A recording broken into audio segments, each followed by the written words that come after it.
of the Vice President, Senate, Congress, LGUs. Lahat yan, damay-damay. Alam nyo ba sino may pinakamalaking confidential fund?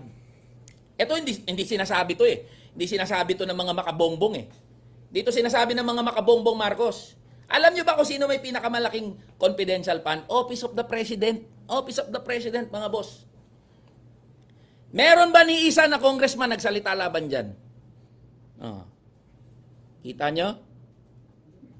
Yan, may nagsasabi, dotae pala to, gago ka pala eh.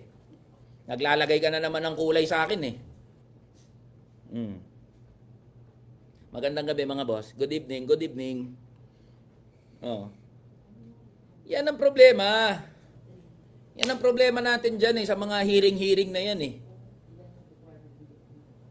Tapos didikit nyo ako sa mga politiko. Yan ang problema sa inyo eh. Pag pupunta ako sa isang rally na ganyan, sasabihin nyo, ano ko, Dilawan. Pag pupunta ako doon sa isang rally, sasabihin nyo, DDS ako.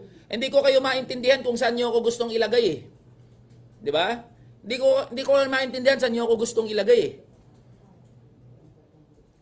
Kung impeach at impeachment lang din ang pinag-uusapan, ako ang personal kong paninindigan dyan, impeach natin lahat. Kung impeachment lang ang pinag-uusapan, impeach natin lahat. Pag-resignin natin lahat. Ganun lang naman kasimple yun mga boss. Good evening mga boss. O ngayon, merong 200, ayan, sige. Pag-usapan naman natin, yung 200 pesos doon sa, komite. Mga boss, huwag kayong magpapauto kay Martin Romualdez. Tandaan nyo to ha. Huwag kayong magpauto kay Martin Romualdez. Kung pumasa yan sa komite, yung dagdag na sahod na 200 pesos, yan ay pinaglaban ng mga manggagawa. Tatandaan nyo yan ha. Tandaan nyo mga boss, last year, Pebrero pa, pumasa sa Senado yung legislated wage increase. Hindi alam ng lahat to. Last year pa, nung Pebrero, pumasa sa Senado ang legislated wage increase. Ngayon lang kumilos ang Kongreso. Pansinin nyo, bakit sila biglang kumilos? Para may pampabango? Komite pa lang yun eh. Hindi pa nga tumataas sa plenaryo, di pa nga tumataas sa bicameral, di pa tumataas sa presidente.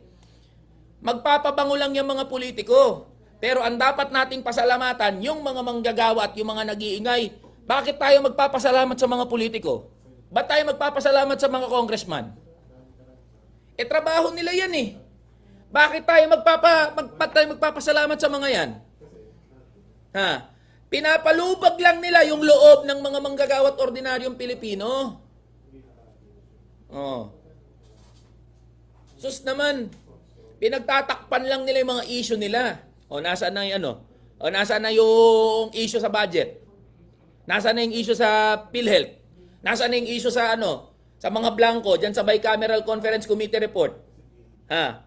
Bakit walang nagsasalita na congressman at senador diyan sa mga blankong item sa Bicameral Conference Committee report? No other than Stella Kimbo. No other than Stella Kimbo has confirmed that there are blank items in the Bicameral Conference Committee report. Yung presidente naghahanap ng blanco sa GAA, kundi ka ba namang ugok na presidente? Di ba? Kundi ka ba naman ugok na presidente, naghahanap ka ng blanco sa GAA. Wala sa GAA ang blanco. Ang blanco nasa Bicameral Conference Committee report. Bakit kayo naghahanap ng blanco sa GAA? Puta, wala doon yung blanco. Ang blanco nasa Bicam report. Stella Kimbo said, that's the staff did the technical work. Kayong mga congressman, kayong mga senador, mag-review nga kayo ng parliamentary procedures. Kapag merong blanco doon sa mga batas, doon sa enrolled bill, sa plenaryo yan pinag-uusapan. Hindi po pwedeng pirmahan, hindi po pwedeng lagyan yan ng mga staff. Sus naman talaga. Di ba? Ganun lang naman yun eh. Tapos anong sasabihin? Di ba? Wala nagsasalita na senador at congressman, lahat nagtataki pa ng tae. Walang nagsasalita. Lahat